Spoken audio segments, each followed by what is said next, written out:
क्या आपने कभी सोचा है कि यह ब्रह्मांड जिसे हम अपनी आंखों से देखते हैं, क्या यही सब कुछ है? क्या स्वर्ग ही अंतिम स्थान है, या उससे भी ऊपर कोई ऐसा लोक है जहां दुख, जन्म और मृत्यु का कोई अस्तित्व ही नहीं? सनातन धर्म के प्राचीन ग्रंथों में एक अद्भुत और गहरा रहस्य बताया गया है। 14 लोकों की संरचना और उनसे भी परे स्थित एक दिव्य धाम जिसे हम वैकुंठ कहते हैं।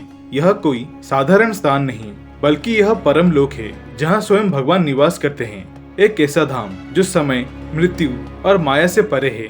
आज हम इस रहस्य को विस्तार से समझेंगे। एक यात्रा जो पृथ्वी से शुरू होकर ब्रह्मांड के शिखर तक जाती है और फिर उससे भी आगे। 14 लोकों की अद्भुत संरचना। हिंदू धर्म ग्रंथों के अनुसार यह सृष्टि 14 अलग अलग लोकों में विभाजित है। यह लोक केवल स्थान नहीं है, बल्कि चेतना के स्तर हैं। ऊपरी 7 लोक, उच्च लोक। सबसे ऊपर आता है सत्यलोक, जिसे ब्रह्मलोक भी कहा जाता है। यहाँ समय लगभग स्थिर हो जाता है। इसके नीचे आता है तपलोक, जनलोक, महरलोक, स्वरलोक, जहाँ का शासन है, भूवरलोक, और अंत में भूलोक यानी हमारी धरती। यही वह स्थान है जहाँ कर्म, संघर्ष और जीवन का वास्तविक खेल चलता है। नीचे के 7 लोक, पाताल लोक। भूलोक के नीचे भी 7 लोक है, अतल, वितल, सुतल, तलातल, महातल, रसातल और पाताल। ये लोग अंधकारमय अवश्य हैं, लेकिन ये केवल नरक नहीं है। इनमें भी जीवन है, शक्ति है और रहस्य है। क्या स्वर्ग ही अंतिम है? अक्सर हम सोचते हैं कि स्वर्ग यानी स्वर्गलोक यही सबसे उच्च स्थान है, लेकिन शास्त्र कहते हैं स्वर्ग भी अस्थायी है। स्वर्ग में भी पुण्य समाप्त होने पर आत्मा को फिर से जन्म लेना पड़ता है। अर्थात 14 लोकों के भीतर हर चीज कर्म और पुनर्जन्म के चक्र में बंधी हुई है। तो प्रश्न उठता है, क्या कोई ऐसा स्थान है जहाँ यह चक्र समाप्त हो जाता है?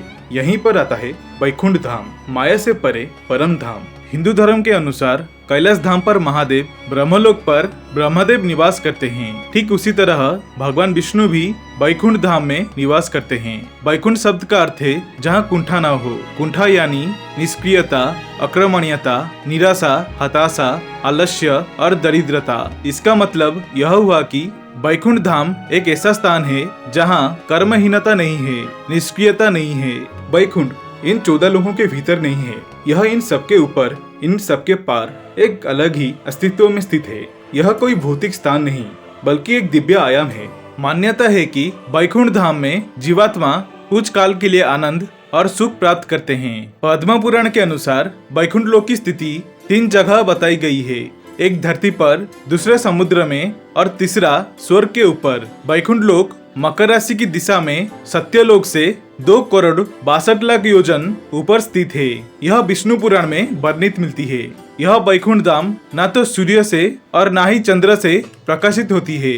इसकी देखभाल करने के लिए भगवान के 96 करोड़ पार्षद हैं। सभी पार्षद भगवान की तरह चतुर्भुज आकार में रहते हैं। वैकुंठ को विष्णु लोक तथा वैकुंठ सागर भी कहा जाता है।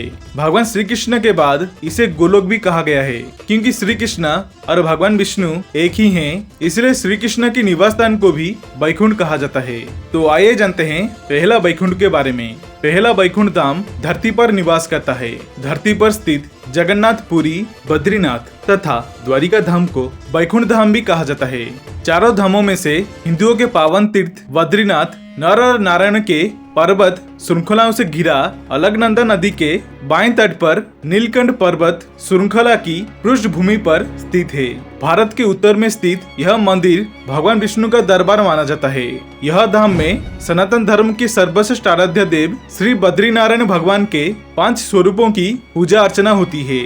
भगवान विष्णु के इन 5 रूपों को पंचबद्री के नाम से जाना जाता है। श्री विशाल बद्री, श्री योगदान बद्री, श्री भविष्य बद्री, श्री बुद्धा और श्री आदि बद्री। बद्रीनाथ के अलावा द्वारिका और जगन्नाथपुरी को भी वैकुंठ स्थान माना जाता है। कहते हैं कि सतयुग में बद्रीनाथ धाम की स्थापना नारायण के द्वारा ही किया गया था।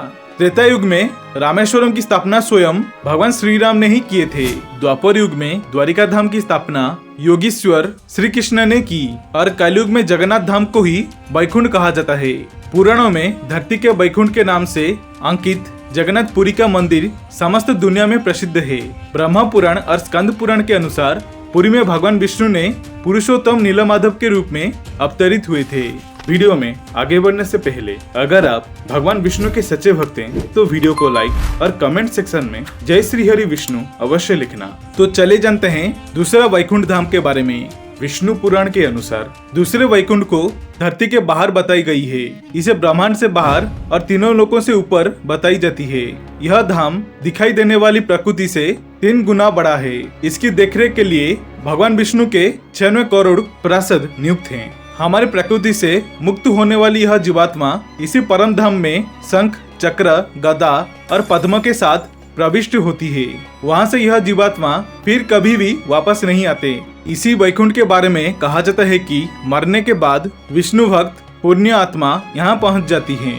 पुराण के अनुसार यह वैकुंठ की स्थिति हमारे ब्रह्मांड के परे है। जीवात्मा जब उस वैकुंठ की यात्रा करती है तो उसको विदा देने के लिए मार्ग में समय के देवता, प्रहर के देवता, दिवस के देवता, रात्रि के देवता, दिन के देवता, ग्रहों के देवता, नक्षत्रों के देवता, माह के देवता, मौसम के देवता, पक्ष, उत्तरायण, दक्षिण, सभी तलों, अतल, सुतल, पाताल आदि के देवता तथा सभी 33 कोटि देवी देवता पहले उसे पुनः किसी योनि में धकेलने का प्रयास करते हैं या वैकुंठ जाने देने से रोकते हैं। लेकिन जो जीवात्मा प्रभु श्री विष्णु की शरणागति में होता है उसको ये सभी एक पद विभूति के अंतिम सीमा तक जाते हैं और त्रिपद विभूति के बाहर प्रभावित होने वाली विरजा नदी के तट पर छोड़ देते हैं। इसी एक पद विभूति में हमारा संपूर्ण ब्रह्मांड और सारे लोग अवस्थित है।